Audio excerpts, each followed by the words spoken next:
Welcome to From Betrayal to Breakthrough. I'm Dr. Debbie Silber, and today's guest is Magdalena Wszelaki. Magdalena is the founder of Hormones Balance, a thriving online community dedicated to helping women balance hormones naturally. Magdalena is a nutrition coach, certified herbalist, a published best-selling cookbook author, speaker, and educator. She's got a long history of hormonal challenges. Her health crisis was the direct result from a highly stressful life in advertising, starting from Graves' and Hashimoto's disease, autoimmune conditions causing thyroid failure, total burnout, and estrogen dominance. Today, she is in full remission, lives a symptom-free life, and teaches women how to find their sacred hormonal balance with her books, online programs, and education. If you weren't sure how stress is impacting your hormones, buckle up, everyone. I have Magdalena Wszelaki with me, and she's going to be talking about simple steps to help regulate your hormones, look, feel, and live better. Get a pen and paper for this one. You're going to want to take lots of notes. Here we go. Okay, everybody, I have my friend Magdalena Wszelaki with us. And you know, you've heard me say so often how stress creates symptoms, illness, condition, disease. Well, I brought her in to speak specifically about something so common after betrayal, and that's a stress-related disease, and specifically estrogen dominance. So welcome, Magdalena. Thank you so much for having me. I can't wait to our chat today. Of course. And this is, you know, I specifically wanted you on the show because this is something that happens. We're shocked by this betrayal from a family member, partner, friend, coworker, self. It could have happened a long time ago. It's not necessarily, it has to be recent. But then we start having these stress-related symptoms. Can you tell us what's going on? And then what's estrogen dominance and why is that showing up? Yeah, so, you know, your community is very specific to dealing with, a horrendous trauma, right? Like you put the woman through. And I say woman because I know anybody can go through stress, but I feel like women, our hormonal balance can go out of whack a little bit faster than men's hormonal balance. And it's a little unfortunate, but there's a different theories why that happens. But let's not drill into that too much. It's just, just take it as a fact. The empowering thing is that there's so many things that we can do to really increase our resilience. And, one of the fundamental things that happens with stress is that we release a hormone called cortisol. Cortisol is something that will deplete you of progesterone. And so this is one form of estrogen dominance, is when a woman is depleted in progesterone, and there is then becomes her levels of estrogen become excessive, and that's what we call estrogen dominance. Oftentimes you see this in women who had, for example, something traumatic happened to them, and 6 months later they start developing symptoms that they look around and go like, where did that come from, right? And so those symptoms can be, so let's talk a little bit about the symptoms of estrogen dominance. It can be anything from if a woman is still cycling, right? Suddenly losing your period, right? Your period just stops and it just doesn't happen. Or having irregular periods. Or suddenly you develop PMS like from hell that you had never had before. Or instead of having a nice regular, 3 to 5 day period, you develop a period that runs for 20 days. And you just feel absolutely exhausted because you've just lost so many nutrients with the blood flow. And then it can go into developing a lumpy breast, fibrocystic breast, painful breast. That's another very common symptom of estrogen dominance, right? And women certainly who, whether it's cyclical, that it goes with your cycle, and say before your period, you suddenly go like, oh, well, that really hurts. But when you're really stressed out, you go like, wow, now I can't even put on my bra, right? Okay. And then you have, something that's super common in a lot of women, and that is fibroids. A lot of women have fibroids. In fact, 85% of African-American women will develop a fibroid at one point in their life. And Caucasian women fare is just tiny bit better, but it's 65%. So it's, it's still a quite high percentage. And as much as fibroids are benign, the challenge with them is that they can be very uncomfortable. They can cause very painful sex. They can be very concerning to a woman, cause very heavy periods. But But they also are signal, your body's signaling you is that I am not detoxing estrogen very well, or I'm too low in progesterone, and then I need some help from you. The classical symptoms of low progesterone that I was alluding to is when you're suddenly having sleeping problems like you never had before. So, women will come and say, I've never had a problem sleeping, but then ever since stress started happening or I hit the mark 45 years and above, my sleep is just never the same. I can't fall asleep, or I wake up in the middle of the night. My sleep is just never as deep, and I'm not as rested as I used to be at one point. So how do you know because if this is part of the trauma, nighttime is the worst, because that's where all the stuff that you could have avoided during the day because you were busy, you were distracted, really comes bombarding you at night. How do you know if it's just nighttime, you're processing everything that you're trying to deal with, or if it's an estrogen dominance scenario? Is there a way to tell the difference? That's a really good question. And and I think it's never, sleep alone is typically not the only symptom. I would then combine it with other low progesterone symptoms that typically go in pairs. So things like experiencing hot flashes at night sweats would be another typical one. Some women will suddenly start seeing mid-cycle spotting. That means brown, discharge around your ovulation, and which it shouldn't be there. And it's not a full period, it's just spotting. Another one is, we get a lot more anxious. So progesterone is a very calming hormone, right? And then suddenly women who never had anxiety before suddenly start feeling really anxious and feeling like little gray mouse that is just so scared of everything, So those are typically it's the combination of those two. You can of course get a test that we can talk about testing in a second if you like. Yeah, I would love that. Yeah, go ahead. You want me to just to finish the symptoms of estrogen dominance? Please. There's a few more. So, other thing that a lot of women might notice is that you start putting on weight when you're really stressed out. And the estrogenic kind of weight is really fascinating, how the body stores fat differently depending on which hormonal imbalance you have. So with estrogen dominance, is all around your hips and butt and thighs. So if I put on weight because I have a history of estrogen dominance, like big time, it all goes in, in that area, and that's your classical pear-shaped woman, right? The other one, which is kind of, fairly benign, but it can be super annoying for a lot of women, is start having a lot of discoloration above your lips, on the sides of your chins here, on your sides, and then right here above your eyebrows.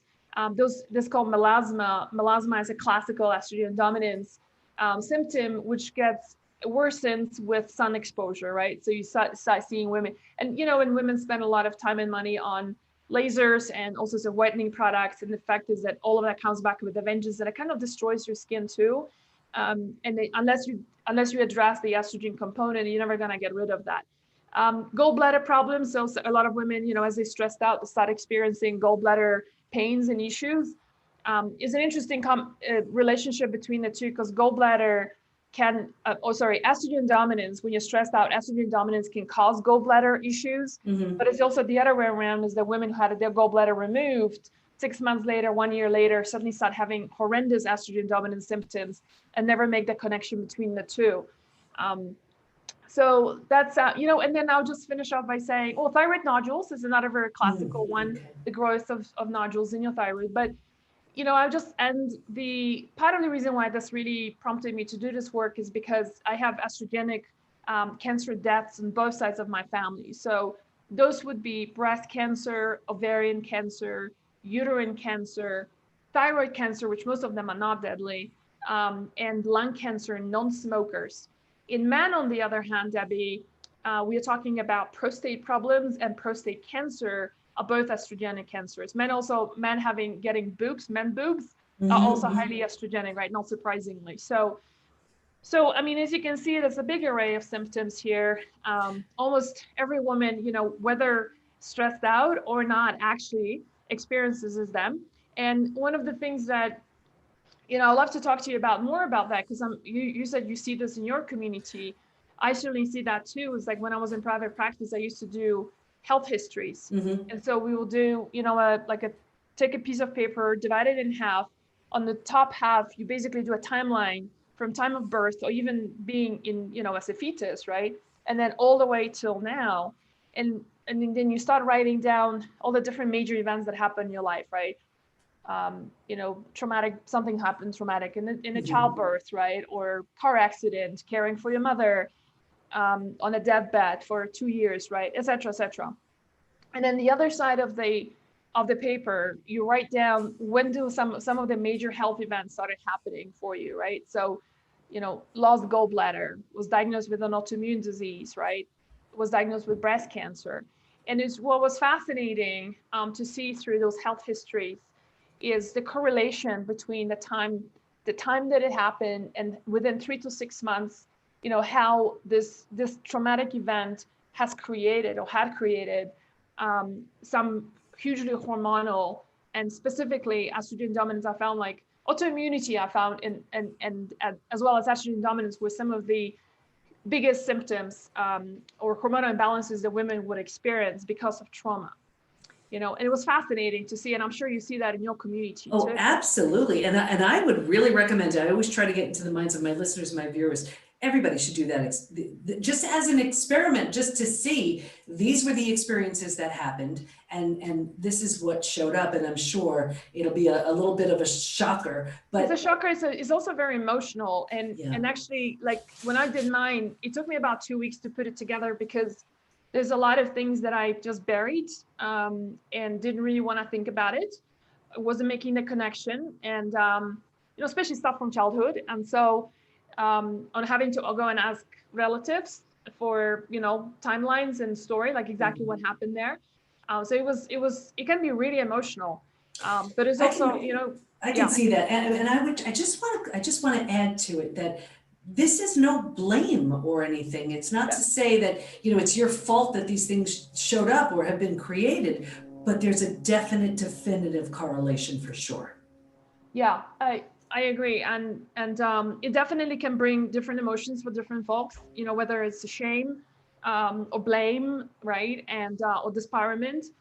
But I think you can only improve your health when you look back at what has happened, and then and say, look, this is I'm never gonna do this again, right? Or if I'm stressed, and it's inevitable because a lot of times you just can't avoid it, then I'm gonna equip myself with all the tools that I know that I've learned to really increase the sense of resilience in my body, that I've got like a little armor on me, right? That could really work for me. And I love that. I love that because think about it. If you're walking around, if you do this, you write it all down, you see it so clearly, and then you're so filled with shame and blame, and you're angry and upset, and then you're saying, it was because of this experience that happened 20, 30, 40, 50 plus years ago. And all this time I've been, everything I've been doing, creating, the way I've been reacting and responding is based on that experience, and look what I've done as a result to my body, to my mind, to my heart, all of that. The beauty is stop now and do something about it right now. So I love that. If this is the day everybody says, okay, you know what, I got it, I'm doing something about it, that's wonderful.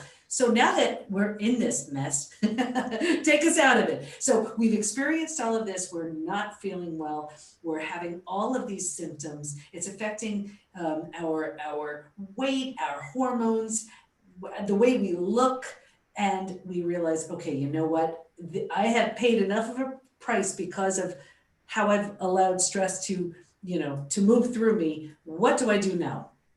Yeah. So, so like what I described earlier is that when you have such high cortisol levels, right, you're depleting yourself of progesterone, your estrogen levels go up, your overall inflammation in the body goes up really, really quickly, right? And so the question is, what can you do to support yourself in that? So I'm not going to talk about the mindset stuff on dealing with stress, because I know you've had a lot of other people dealing with that. So maybe what I can, address more from is perspective of is nutritionally, what can you do to manage your hormones? And I think this only works really well when you combine nutrition, supplements, right, herbs, with like mindful, whether it's breath or whether it's meditation or journaling, whatever it is, the tools that your folks are doing. And so, because I find like just eating alone, healthy while not being mindful of everything else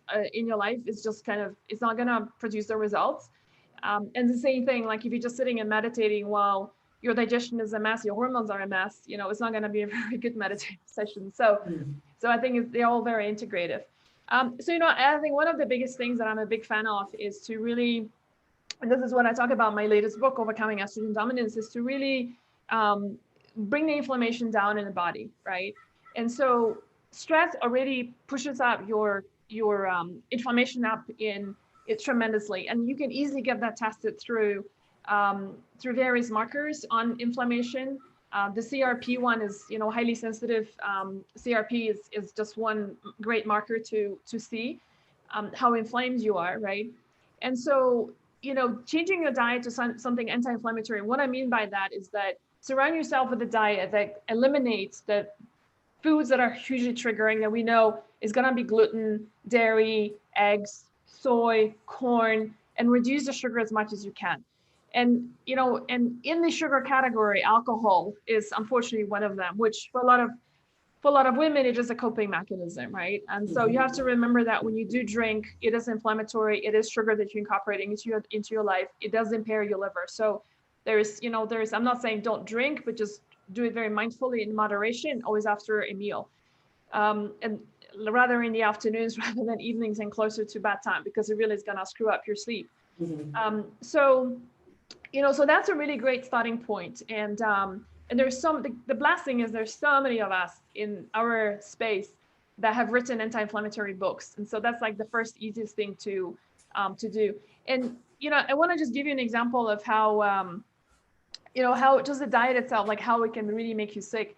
I remember I always think about it like, I already had an inkling back then. I worked in advertising and we were taken up on this trip to middle of nowhere in China, by my client. And the client thought it was a really great idea to kind of, because we're all Westerners and we all the advertising agencies coming together and they go like, we want to treat them with Western food. So they were like, sandwiches for breakfast, pasta for lunch, right? And then like more gluten for dinner, right? It was just like gluten, and cheese, right? And I was like, oh my God, people, I would much rather eat Chinese food, right? It's way healthier.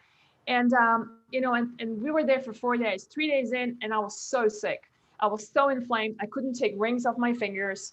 That month, my period was just from hell, right? And so it creates that kind of inflammation can really just make you sick, just messes up with your hormones big time. So just really one simple thing you can do right away. The other thing is, when it comes to when you go through times of stress, you're depleting yourself of specific nutrients.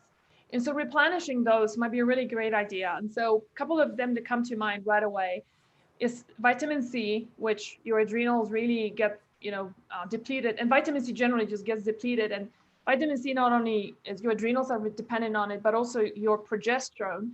Guess what? Progesterone, one of the precursors for progesterone production in your body is vitamin C. Oh, wow. And so is zinc, right? And so zinc and vitamin C combo is really great. Debbie, we were recording this during COVID. When COVID started happening last year, I upped my vitamin C levels, and you don't want to go too high on zinc because it is a heavy metal, so you want to keep it like 30 to 50 milligrams a day. But vitamin C, I just upped it until and I can talk about it in a second, like how do you know how much do you need? Because when you're really depleted, you need a lot more versus somebody who's healthy. And my so I'm going through perimenopause, and right now and one of the ways you know that you're going through perimenopause and your progesterone is low, to your point about the question earlier, was that your cycle, your luteal phase, so it means from ovulation to your period, shortens. So instead of being the full 14 days for most women, right? So historically, if your luteal phase was 14 days, suddenly you find yourself, it's like, oh, now it's 12 days. Oh, now it's 10 days, right? So mine dropped to about 10 days, 9 days. And so I was like, okay, I'm going through perimenopause, no big deal. And then I upped my vitamin C levels. And guess what? I went back to having a full-on cycle of 14 days. That's really powerful, right? Yeah. And progesterone, progesterone is an anti-inflammatory hormone. It is your hormone that is going to help you with sleep, right? And is going to mitigate all the estrogen dominance craziness, the symptoms we talked about earlier. So just a simple fix like that. Now, how much vitamin C to take is really interesting. You want to do something called a bowel movement challenge. And that basically means that you dose up on vitamin C until you get loose stool. And so believe it or not, some people might need to go as high as 6,000 to 8,000 milligrams. Wow. yeah, to even get a bowel movement that's loose. And other people might be just at 2,000. That's good enough. Mine, like my threshold is 1,000. That's all I needed every day. So a depleted person might need to be on 6 to 8,000 milligrams for, even for 2 months just to replenish, right? But that's going to be something your body's going to be really thanking you for. The other thing that gets people very depleted really quickly when you're going through stress is magnesium. And so, and we have magnesium deficiency when you suddenly start developing body pains and aches, you start getting a lot of cramping, you get constipated, you start having heart palpitations, you don't sleep as well, you wake up in the middle of the night, or you can't go to sleep at all, right? And then you crave chocolate. That's like a 101, magnesium deficiency symptom, right? Is craving chocolate, because cacao is very high in magnesium. So again, with magnesium, you can do the same thing, is that you replenish your body with by using the bowel, the loose bowel stool challenge, and it's the same thing. I start off with 300 milligrams, keep going up and up and up. I mean, some people need, again, really high doses in order to feel that. But it's once you replenish the magnesium, I mean, everything really starts feeling so much better. This also how it impacts the liver, is that the liver is also very dependent on good levels of magnesium to help you detoxify those hormones. And so which would you recommend first, vitamin C or magnesium? Because I imagine you don't want to both. Okay, but then how do you know the dosage? Oh, I see. Right. Sorry. Yeah. You can do either one or the other. It doesn't really matter. Yeah. But they're both important. Got it. Okay. Yeah. So vitamin C, zinc, and magnesium, you'd say those are the big three, or are there more? Yeah, I would say those are the big three, that you can support your body. Yeah. You know what I love about what you're suggesting, and we talked about this before I hit record, especially when it comes to betrayal, there are so many things that are out of our control. And what I love about what you're sharing is these are things we can do. We can start an anti-inflammatory diet. We can start upping our vitamin C, our zinc, and our magnesium, and to see and feel a difference in, as we're navigating something we never saw coming, or it's been going on for a really long time, but we just don't feel well. I love the idea that these really, they're not so hard to do. We can really see and feel a difference. Beautiful. Yeah, totally. Yeah. And, I will say that the one food that most people crave badly during time of stress is obviously sugar, right? And so, the question is, it's not, and really not about deprivation. So it's not about depriving yourself, but it's really about finding the healthiest dessert options that you might want to do. Substitutions for sugar. So I'm not talking here about like artificial sweeteners, but I'm talking here because they are highly inflammatory too. But I'm talking here about things like monk fruits, for example. MONK, monk fruit is a sweetener that's more and more available. It's going to make things taste sweet, right? I hate stevia, so I'm not going to say stevia. I think it tastes, the aftertaste is just blah. But, just using some really healthy sweetener substitutions, to sugar is, again, going to lower the inflammation in your body. And you're not going to get the sugar low after that, like a depressive elements to it. And you have recipes in your book too, right? I do, yeah. Tell us about the book, because I love what you're sharing. I love the idea that we can heal, and change what kind of experiences we're having when all of our hormones are going crazy, and to get this kind of level of support is just beautiful. Tell us about the book.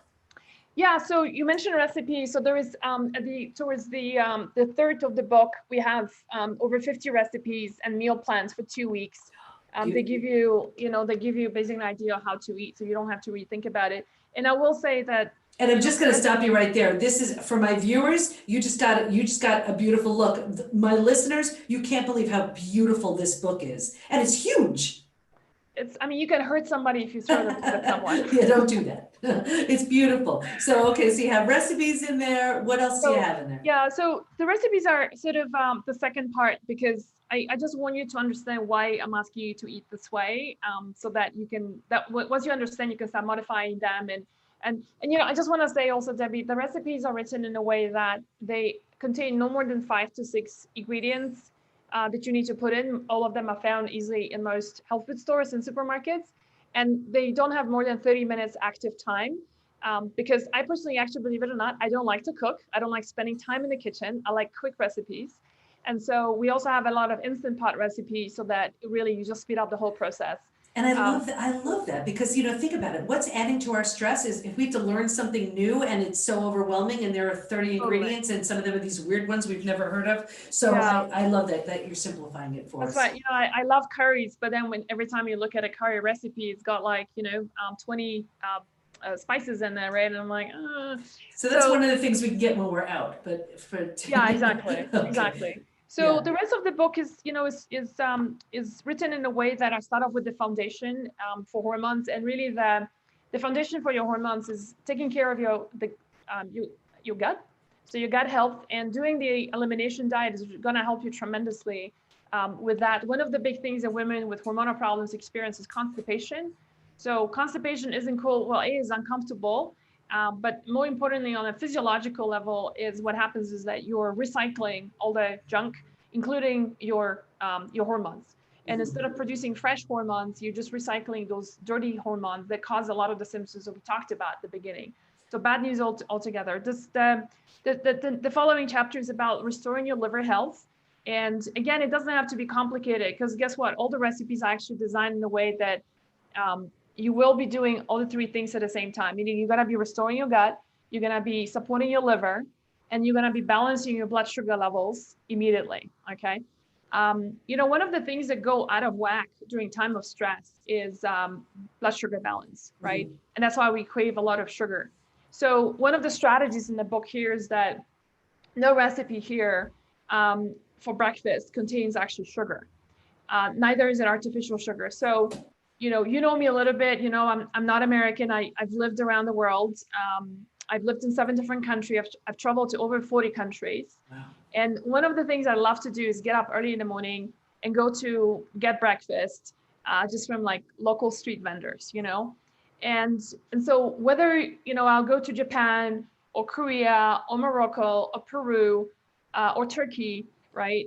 Whenever you go and grab local breakfast, not the one in the hotel, right? Because they cater to tourists like us.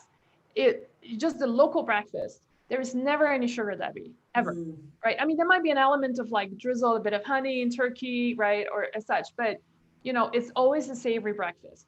And so that was something that I realized in my travels, and I started doing more research, and it's like, oh my God, it makes sense, because when you start off your day with a lot of sugar, and even if it's like a bowl of cereals or it's a bowl of oatmeal with fruit on it and drizzled with some maple syrup, well, guess what? You're just giving yourself a sugar bomb.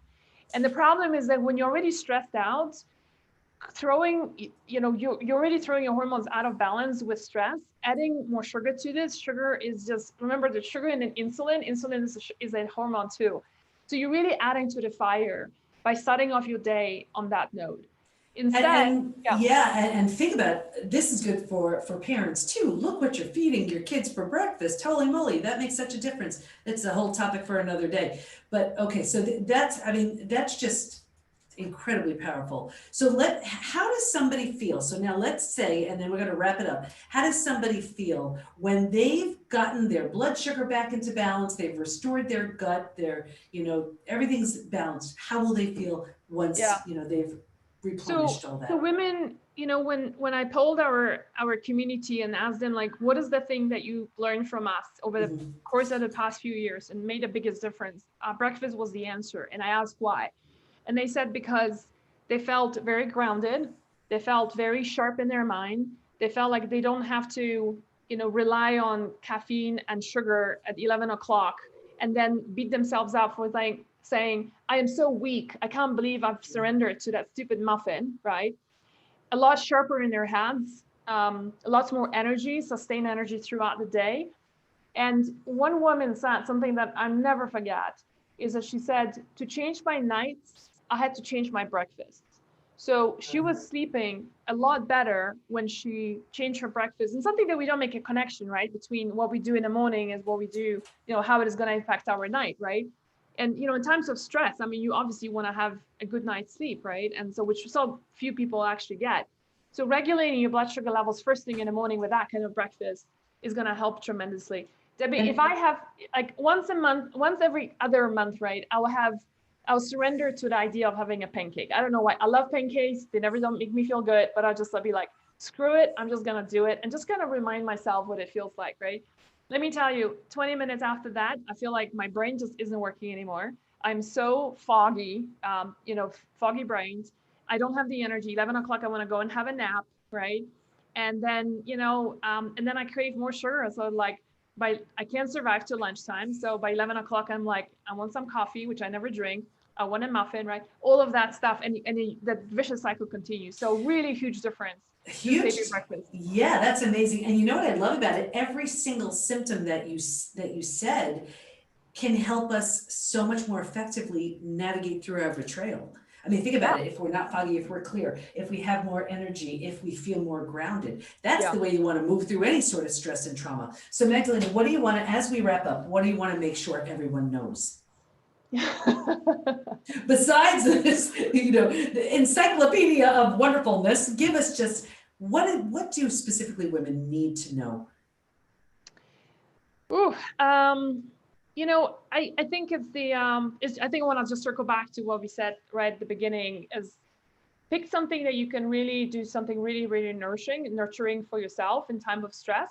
And I also don't want to be adding stress to your current stress, right? Of going like, oh, this woman that I heard on Debbie's show, she's like said, do this and do this and do this. And the truth is you don't have to do everything. And so if you can just give yourself permission and space things out. So for example, say, you know what, I'm just going to cut out gluten for this month. That's all I'm going to do, right? Screw everything else. Like, doesn't matter about anything else. Let's just do one thing at a time. And I think it's just, you're going to lessen the entire stress you're putting on yourself because we don't need to be adding more stress to your life.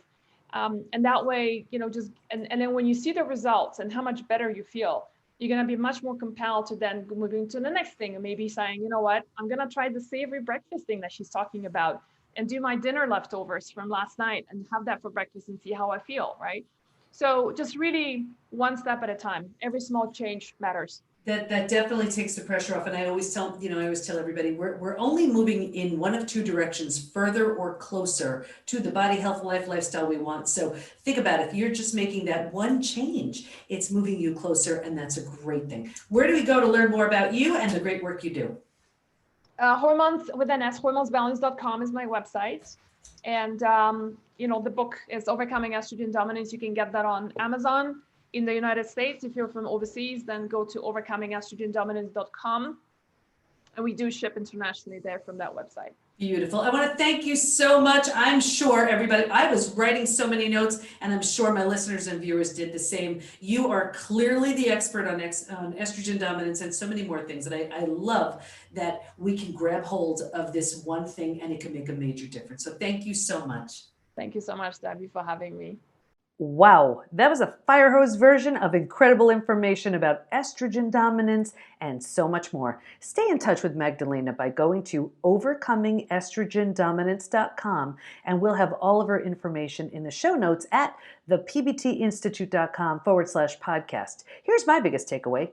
Making simple changes like including quality vitamin C, zinc, and magnesium can make a huge difference in how you feel. Also, just having a better breakfast can make you feel more grounded, sharper, and energized. And when you're moving through challenging times, we need all the support we can get. So including some quality nutrients is a great place to start. As Magdalena suggested, just start with one change so you don't overwhelm yourself and see how you feel. Great ideas from someone who's done a ton of research on the topic and has a wealth of knowledge to prove it. Like the show, please subscribe, rate, and review. And of course, if you know of someone struggling to heal from a betrayal, be sure to tell them about the show. Thanks for listening. Can't wait to be with you next time. And here's to your breakthrough.